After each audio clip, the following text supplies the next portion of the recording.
Mindset जी के class में आपका स्वागत है। चलिए आज हम फिर से लेकर आए हैं आज का हम अपना नेक्स्ट प्रैक्टिस सेट। आज हम लोग करने वाले हैं प्रैक्टिस सेट नंबर 3। ठीक है, इसके पहले हम 2 प्रैक्टिस सेट करा चुके हैं। हम लोग का इसको सीरीज चल रहा है आरआरबी एएलपी टेक्नीशियन 2018 में जो एग्ज़ाम हुआ था उसका हम लोग जीएस का और जनरल अवेयरेंस का, जीएस प्लस जनरल अवेयरेंस का क्वेश्चन देख रहे हैं। जीएस में इसमें 20 क्वेश्चन पूछता है एलपी में, और जनरल अवेयरेंस का 10 क्वेश्चन। टोटल हम लोग का 30 क्वेश्चन का क्या होता है कि इसमें सीरीज चला रहे हैं लोग।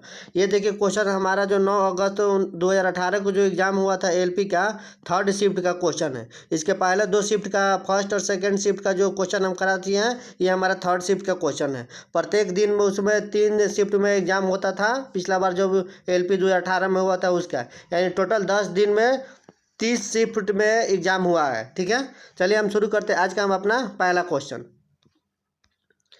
आज का हमारा पहला क्वेश्चन बोल रहा है कि एम कक्षा में शामिल हो सकने वाले इलेक्ट्रॉनों की अधिकतम संख्या कितनी है। एम कक्षा में शामिल हो सकने वाले इलेक्ट्रॉनों की अधिकतम संख्या कितनी है। तो देखिए एम कक्षा में शामिल हो सकने वाले इलेक्ट्रॉनों की अधिकतम संख्या कितनी है, तो हमारी इसकी हो जाएगी 18। ऑप्शन नंबर 3 हो जाएगा, 18 सही हो जाएगा।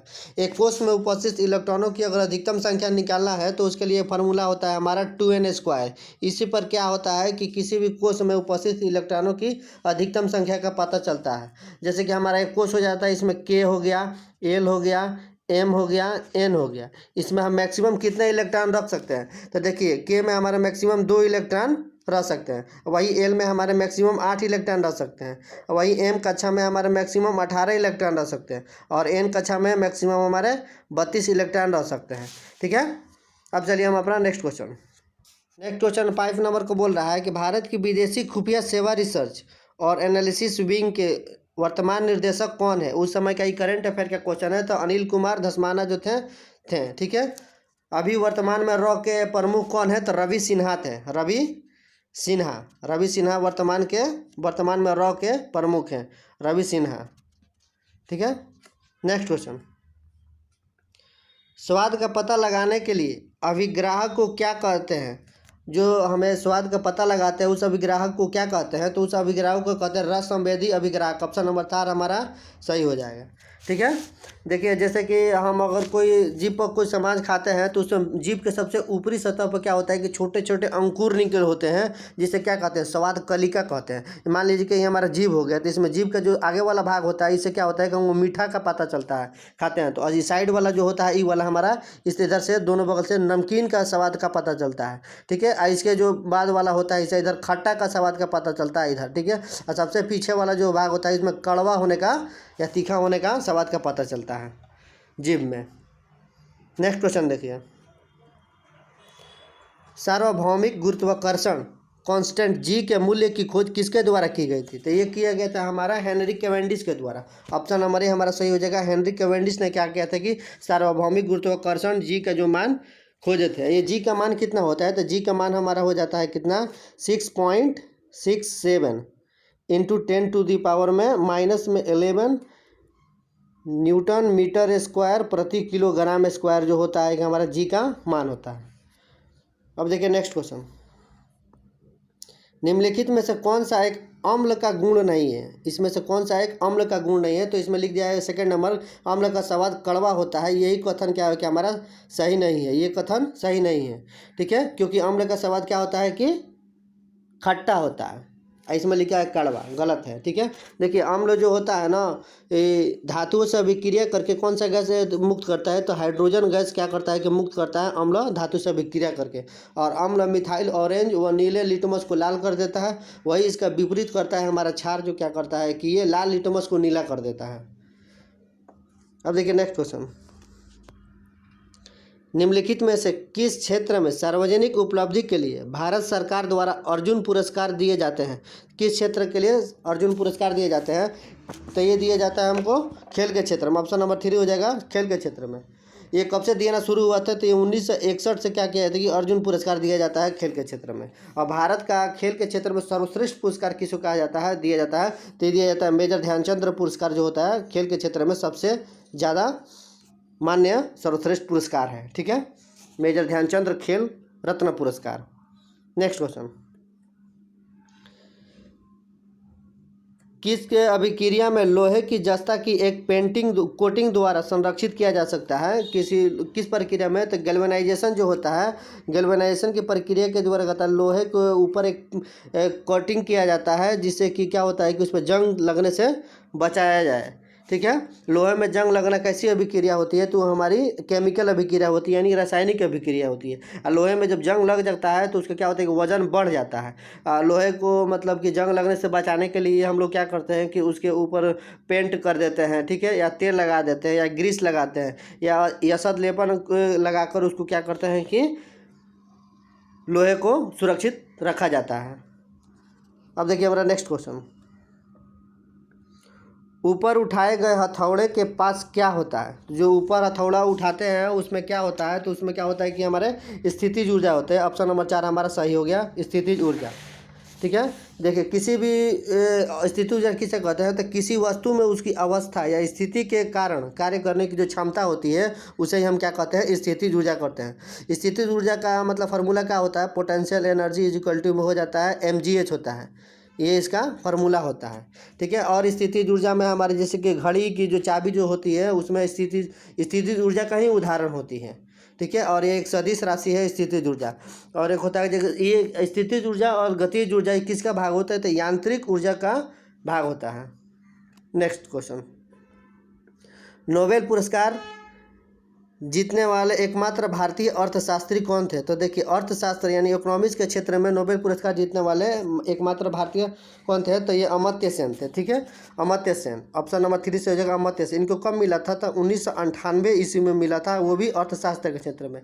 ये इनको मिला था कल्याणकारी कार्य के लिए, इनको नोबेल पुरस्कार दिया गया था।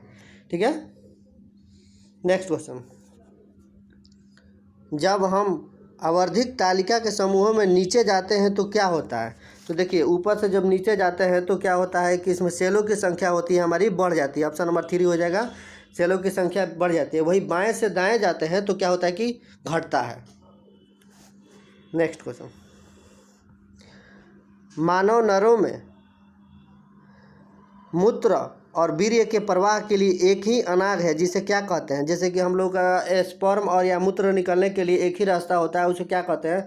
उसे कहा जाता है मूत्र मार्ग होता है। मूत्र मार्ग के द्वारा एक ही रास्ते से दोनों कार्य होता है। मूत्र और वीर्य के प्रवाह के लिए रास्ता एक ही है, जिसे कहा जाता है मूत्र मार्ग। ऑप्शन नंबर 3 हमारा सही हो जाएगा। ठीक है, नेक्स्ट क्वेश्चन, दांतों में सड़न शुरू हो जाती है जब मुंह का पीएच मान कितना से कम हो जाता है? तो दांतों में सड़न शुरू हो जाती है, तो ये हमारे पीएच मान 5.5 से जब कम हो जाती है, ऑप्शन नंबर 2 सही हो जाएगा। तो अब क्या होता है कि दांतों का सड़ना शुरू हो जाता है। दांत का जो इनेमल भाग होता है वो कैल्शियम फास्फेट का बना होता है। किसमें? कैल्शियम फास्फेट का, जो शरीर का ये उसको सबसे कठोर भाग माना जाता है, कैल्शियम फास्फेट वाले भाग को, इनेमल दांत को। ठीक है, और वही हमारे शरीर का पीएच वैल्यू कितना होता है? हमारे शरीर का पीएच वैल्यू 7 से लेके कितना होता है? 7.8 तक होता है हमारे शरीर का पीएच मान होता है। अब वर्षा जल का पीएच मान कितना होता है? तो ये हमारा 5.6 से कम हो जाती है तो उसे अम्लीय वर्षा कहते हैं, यानी वर्षा जल का पीएच मान हमारे 5.6 होता है। अब देखिए नेक्स्ट क्वेश्चन, नेक्स्ट क्वेश्चन बोला है अमेरिकन ब्रॉडकास्टिंग कॉरपोरेशन के टीवी कार्यक्रम क्विंटो में कौन सी प्रसिद्ध भारतीय अभिनेत्री ने अभिनय किया था? तो इसका सही आंसर हो जाएगा हमारा ऑप्शन नंबर 3, प्रियंका चोपड़ा। ही करंट अफेयर क्वेश्चन है उस समय का। नेक्स्ट क्वेश्चन बोला है कि निम्नलिखित में से कौन सा एक एम्फोटेरिक ऑक्साइड है? तो देखिए इसमें एम्फोटेरिक ऑक्साइड कौन सा है? तो इसका हो जाएगा ऑप्शन नंबर है एल्युमिनियम ऑक्साइड होता है। क्या हो कि एम्फोटेरिक ऑक्साइड है। वैसे धातु जो अम्लीय और क्षारीय दोनों प्रकार के गुण रखते हैं उसे क्या कहते हैं? उसे हम कहते हैं क्या? उभयधर्मी ऑक्साइड कहते हैं। नेक्स्ट क्वेश्चन बोल रहा है कि एक प्रतिरोध में विद्युत धारा I प्रवाहित होती है, एक स्रोत प्रतिरोध में भी विभवांतर बनाए रखता है, समय में T स्रोत वाला आपूर्ति की गई ऊर्जा की मात्रा कितनी होती है? तो इसका सही आंसर हो जाएगा हमारा ऑप्शन नंबर 3। ऑप्शन नंबर 3 में हमारा दे दिया है VIT, ये हमारा सही हो जाएगा VIT। ठीक है, नेक्स्ट क्वेश्चन देखिए, नेक्स्ट क्वेश्चन बोला है फरवरी 2018 से तेलंगाना के मुख्यमंत्री कौन है, जो तेलंगाना के पहले मुख्यमंत्री भी हैं? ठीक है, तो इसका सही आंसर हो जाएगा ऑप्शन नंबर ए के चंद्रशेखर राव। देखिए 2 जून 2014 को 2 जून 2014 को आंध्र प्रदेश के उत्तर पश्चिमी भाग को अलग कर तेलंगाना को भारत का क्या 29वां राज्य बनाया गया था। ठीक है, उस समय जब तेलंगाना राज्य बना था तो उसके राज्य के पहले मुख्यमंत्री के चंद्रशेखर राव थे।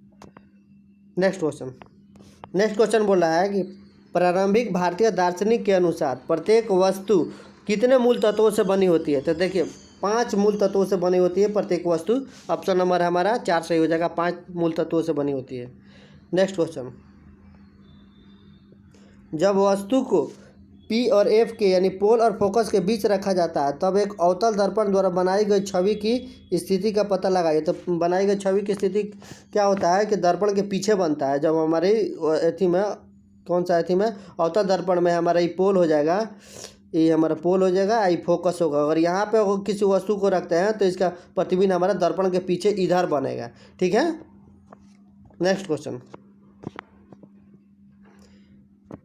बोला है कि एक एल्कोहल का क्वथनांक 78 डिग्री सेल्सियस है, केल्विन पैमाने पर इसका तापमान कितना होगा। तो इसका सही आंसर हो जाएगा हमारा ऑप्शन नंबर 4।